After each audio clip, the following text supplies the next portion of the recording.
guys, and welcome back. So in today's video, I have a comic page process in Procreate for you. Right now I'm starting off in an 8x10 document, thumbnailing a couple different page designs. This was actually the final assignment for that CGMA class I took this summer. I had planned on showing you the other assignments first, but I hope you don't mind that they're a little bit out of order. If you've been following me for a while, you might remember Zodiac, which was my ongoing comic project that I've been developing for about 2 years now, which has the intent of becoming a webcomic. We're getting close. Exciting stuff. But for this, one of the options that we could choose for a final was either a finished illustration or a comic page, among other things, and I took the opportunity to make a test page for Zodiac, which I hadn't done yet and seemed very scary, and you'll see me hem and haw about it a little bit here, but I did decide to do that in the end, and if you haven't been following me for very long, you might not be acquainted with Zodiac too much. Never fear, I am planning on doing an intro video and kind of catching you guys up as to what I've done since last summer when I made those zines, which is up on my channel if you're interested in seeing the previous concept work that I've made. But yeah, I wasn't really sure if I wanted to jump into making a test page for this class because it's not something at that point that I had really workshopped with people too much. I basically just kind of share the process on my comic Instagram, which I will have linked down below. It's actually under @Zodiac the comic if you're interested in seeing any of that. But yeah, oh, and for the record, Zodiac is a working title from when I originally started the project, but will be changed later. Here I zoomed in, and I'm going between these two final thumbnails. I was kind of stuck between them, also not sure if I wanted to do a Zodiac page or not, but we learned in class, obviously it was composition based, and so I liked the silhouettes and the flow of this page better and decided to go with it. Also, I was kind of easily won over because as little as I wanted to do a test page for this class, I also really wanted to do a test page for this class. So I just basically did a layer with my thumbnail in it, and now I'm just inking right over that because we do not have the time or the energy to be doing multiple sketch layers. And especially for these characters, I draw them so much. Especially at this point, I was making their new reference sheets. I just had them down, and so we just went right into the line art over the thumbnail because from what I've researched, I feel like comics is a lot about finding shortcuts that work with your style and level of finish that you want, while still making a clear and concise image, which is actually a lot of the reason I took the composition class, because I wanted to be able to make really good pages for you. And yeah, I'm really happy with how the line art turned out for this. Also, just for the record, this is just a random interaction.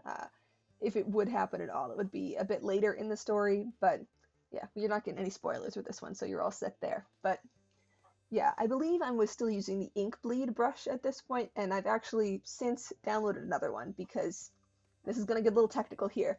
But ink bleed, the texture of it is on the outer edges of your brushstroke, right? So like, looks like you used a nib pen or something, which nib pens don't really have that much texture, but you get what I'm saying. And I actually switched to a new brush more recently that the texture is slightly on the outside, but is more so on the inside, like a speckly kind of chalk finish. And I tend to like that a little bit more. I feel like it makes my edges a bit more crisp while still having that kind of textured look.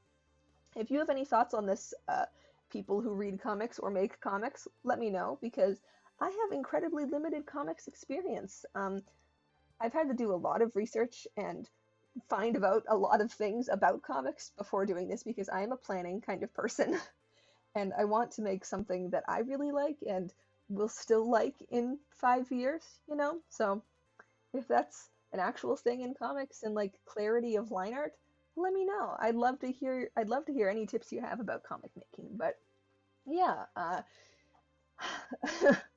I went through a couple phases here of accidentally merging my line art that I shouldn't have merged. So I did actually copy the door on the top layer, but forgot to save it.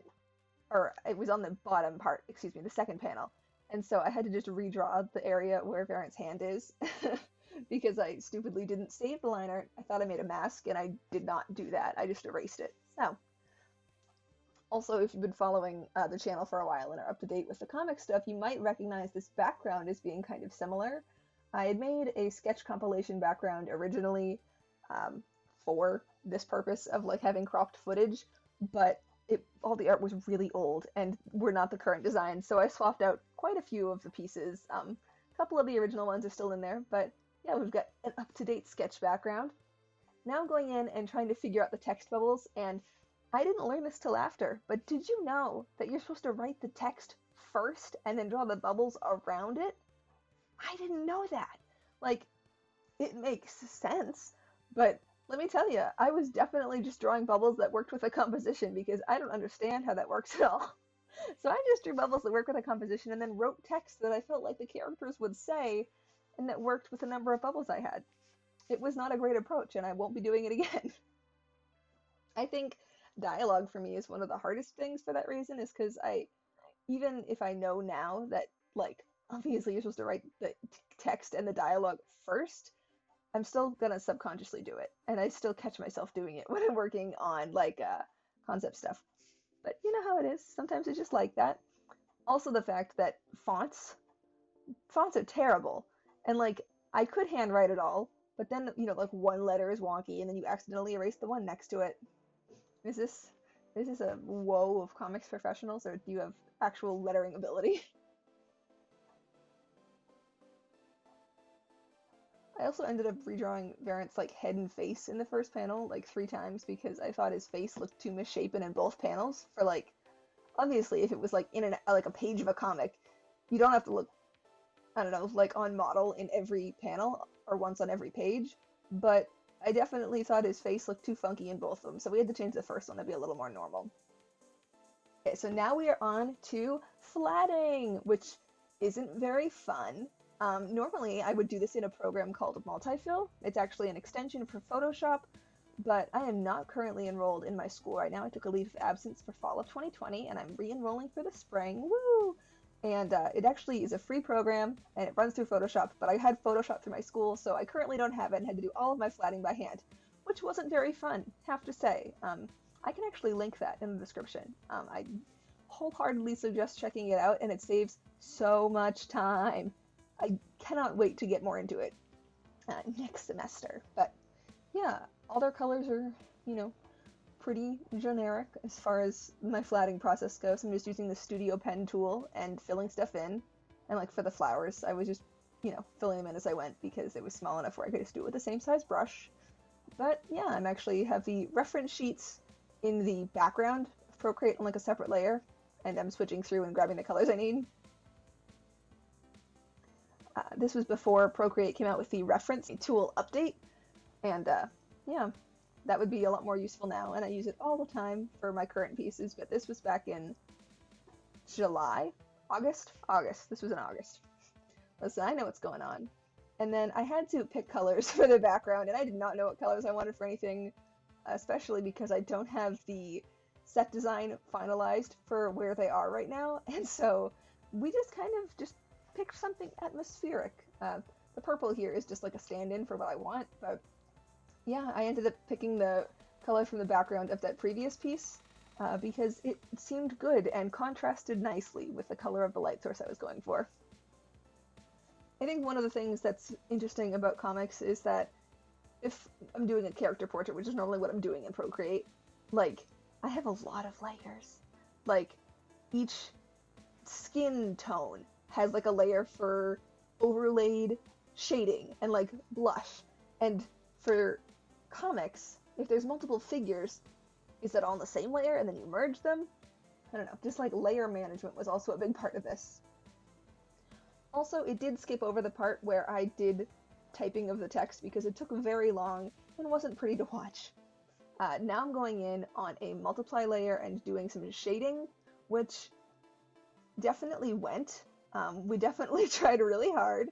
Like, I enjoy the way it came out, but I think I would have done it differently now, because previously this takes a really long time. So basically I'm going over each shadow with a Studio Pen or Syrup, the 2 inking brushes, and then using an airbrush eraser to, like, do gradients. Like, I enjoy the way it looks, but I think it's just faster to use the airbrush tool and then erase the edges, or use a clipping mask on the color layer and then go into your shading layer and then, finagle it from there. But yeah, just things you learn the more you use Procreate, obviously. shading these flowers took much longer than I wanted it to, because I'm like, well, if each of those is basically a sphere, like I gotta shade each of them. Yeah. Honestly, my friend Conan was talking in a video the other day, and I will link their channel down below. But basically, they were saying that your comic page will not be looked at for any longer than it takes someone to read the text, and then that completely blew my mind. Like, I mean, I guess it makes sense, but I never thought about it.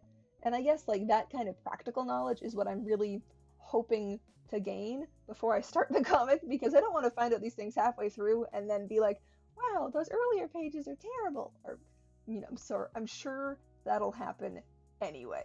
But I'd like to not have anything super obvious, you feel? Here I'm going in and doing the explosion in the second panel after he drops in whatever is falling from the magical looking, well, it actually looks pretty normal, the normal looking bottle in the first panel. But lighting was very fun for this because I knew I was going to have fire, like an ambient light source, and like the magic blue light, because why can't I just pick one light source? Because we're doing this digitally and I'm allowed to have fun, that's why.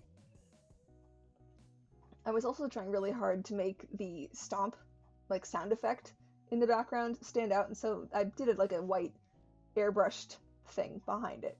I like the way it looks. I feel like I could do something with a little more finesse in the future, but I think all in all that I like the way the page turned out. And now here I'm editing the Cauldron after getting critiques from my friend Art. They're a comics person and are schooled in the way of comics, and I appreciate all of the critique that I got on this because I asked so many people about it as I was working on it. But yeah, I hope you enjoyed seeing the process of this. If you have any comics tips for me to have in the future before I make that webcomic, let me know. I would love to hear them, and I will see you in the next one, alright? Bye!